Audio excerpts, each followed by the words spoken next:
안녕하세요. 꿈이 있는 미래 변상석 목사입니다. 이 시간 지저스토리 약속의 시작 사단원 3과 교사 지침서 강의를 진행하도록 하겠습니다. 먼저 3과의 제목을 살펴보도록 할까요? 하나님의 일하심입니다. 읽을 말씀은 창세기 37장 1절에서 11절입니다. 요셉과 형제들 간의 갈등을 다루면서 이야기가 시작됩니다. 야곱은 요셉을 특별히 더 사랑해서 홀로 채색옷을 입혔는데 이는 형제들 사이에 요셉을 향한 질투와 갈등을 유발하는 원인이 됩니다. 그런 요셉이 어느 날 꿈을 꾸고 그 내용을 형제들에게 말합니다. 우리가 밭에서 곡식단을 묶더니 내 단은 일어서고 당신들의 단은 내 단을 둘러서서 절하더이다. 이 꿈은 요셉이 형제들보다 우월해질 것을 암시합니다. 형들은 꿈에 대해 듣고 내가 참으로 우리의 왕이 되겠느냐, 참으로 우리를 다스리게 되겠느냐라며 그를 더욱 미워했습니다. 요셉은 또 다른 꿈을 꾸고 그 내용을 아버지와 형제들에게 이야기합니다. 해와 달과 11별이 내게 절하다이다. 이 꿈은 요셉이 모든 가족에게 존경받게 될 것을 암시합니다. 이 말을 들은 아버지 야곱은 내가 꾼 꿈이 무엇이냐? 나와 내 어머니와 내 형들이 참으로 가서 땅에 엎드려 내게 절하겠느냐라고 하며 꾸짖었습니다. 그러나 야곱은 이 말을 마음에 두었습니다. 요셉의 두 가지 꿈은 그의 미래를 암시하는 동시에 요셉을 향한 형제들의 반감을 키웁니다. 요셉의 꿈 이야기는 하나님의 계획을 예표하고 요셉의 역할과 그의 가족 사이의 복잡한 관계를 설명하는 서론 역할을 합니다. 이를 가지고 우리 아이들에게 가르쳐야 할 원포인트를 함께 읽어볼까요? 하나님이 하실 일을 기대해야 한다. 이어서 우리가 함께 외울 말씀을 다 같이 읽어보겠습니다. 나의 모든 길과 내가 눕는 것을 살펴보셨으므로 나의 모든 행위를 익히 아시오니 여호와여 내 혀의 말을 알지 못하시는 것이 하나도 없으시니이다. 아멘. 이 말씀을 가지고 살펴볼 사도는 3과 교리는 전지하신 하나님입니다. 성경은 하나님이 모든 것을 알고 계신다고 가르칩니다.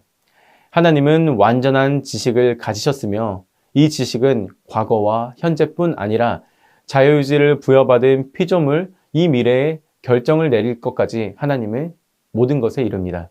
하나님은 시간을 넘어서서 존재하시기 때문에 앞으로 일어날 모든 일까지 완전하게 알고 계십니다. 이제 웰컴 활동을 살펴보도록 하겠습니다. 웰컴 활동의 제목은 소망하는 꿈입니다. 내가 꿈꾸고 있는 것 3가지를 적어보세요. 이러한 질문을 가지고 학생들과 나눠주시면 됩니다. 그리고 이어서 이렇게 인도해 주시면 됩니다. 우리는 여러 꿈을 가지고 살아가요. 하나님이 주시는 여러 소망을 품고 살아가는 친구들도 있어요. 그런데 그러한 꿈에 비해 내 현실을 보면 한숨이 나올 때가 있죠. 그 꿈에 다가가기에는 나의 현실이 너무 부족해 보여서 그래요. 그런데 오늘 말씀에는 꿈을 꾼 한 인물이 등장해요. 어드벤처를 통해 자세히 살펴보도록 할게요. 이렇게 웰컴 활동을 인도해 주신 후에 어드벤처로 넘어가 주시면 됩니다. 다음으로 어드벤처입니다. 어드벤처에서 3가지의 질문을 통해서 말씀을 살펴보도록 하겠습니다. 첫 번째 질문입니다. 하나님이 요셉에게 주신 첫 번째 꿈은 어떤 내용이었나요? 정답은 밭에서 묶은 요셉의 곡식단은 일어서고 요셉 형들의 단이 요셉의 단을 둘러서서 절을 합니다. 요셉의 형들의 곡식단이 자신의 곡식단에게 절을 하는 꿈을 꿨어요. 두 번째 질문입니다. 하나님이 요셉에게 주신 두 번째 꿈은 어떤 내용이었나요? 정답은 해와 달과 11별이 요셉에게 절을 합니다. 요셉은 해와 달과 11별이 자신에게 절하는 꿈을 꿨어요. 마지막 3번째 질문입니다. 요셉의 꿈 이야기를 들은 형들과 아버지는 어떻게 반응했나요? 정답은 요셉의 형들은 요셉의 꾼 꿈에 시기했지만 아버지인 야곱은 그 말을 간직합니다. 요셉의 엄청난 꿈에 형들은 요셉을 시기했어요. 그러나 아버지인 야곱은 그 말을 마음에 간직했죠.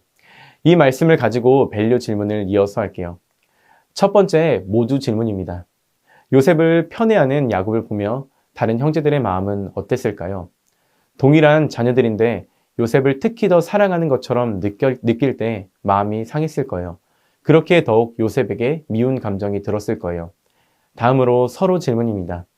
하나님이 주신 꿈에 비해 요셉의 모습은 어떠했나요? 야곱의 사랑을 독차지하고 있었지만 형제들에게는 미움을 받고 있었어요. 그뿐만 아니라 동생 베냐민을 제외하면 가장 어렸기 때문에 할 수 있는 게 아무것도 없었죠. 마지막으로 개인 질문입니다. 내가 어떠하든지 상관없이 나를 사용하길 원하시는 하나님을 생각할 때 어떤 마음이 드나요? 현재 나의 연약함을 볼 때 하나님께 쓰임받을 거라고 생각하기 어려울 때가 있어요. 사람은 외모, 대화의 능력 등 여러 연약함에 주목해요. 그럼에도 나의 어떠함과 상관없이 하나님이 나를 사용하길 원하신다면 무척 감사할 거예요. 그리고 더 이상 나의 연약함에 집중하지 않게 될 것이죠. 이렇게 밸류 질문과 답을 정리하시면 됩니다. 이어서 내가 어떻게 하나님께 집중할 수 있을지 인커리지를 통해 알아보고 실천해 보도록 할게요. 마지막 인커리지 활동입니다. 말씀 암송 미션이네요. 이렇게 안내해 주시면 됩니다. 요셉은 아직 어리고 연약한 모습이 있었어요. 그럼에도 하나님은 그런 요셉을 사용하길 원하시고 요셉의 꿈을 통해 일하셨어요. 지금 나에게 연약함이 있더라도 주저하지 않고 나를 통해 일하실 하나님을 기대해 보세요. 이 시간 이번 주 외울 말씀을 외워볼게요. 한 주간 매일 암송을 하고 체크해 보세요. 말씀을 암송하며 나를 인도하시는 하나님만을 의지하며 한 주를 보내길 소망해요. 이 시간 기도하고 사단은 삶과 공과를 마치도록 하겠습니다. 이렇게 안내를 해주시면 됩니다. 오늘 삶과를 통해 하나님이 하실 일을 기대해야 한다는 사실을 배웠습니다. 이번 한 주 모든 청소년들과 그 가정이 하나님의 일하심을 기대할 수 있기를 소망합니다. 이상으로 삶과 교사 지침서 강의를 마치도록 하겠습니다. 감사합니다.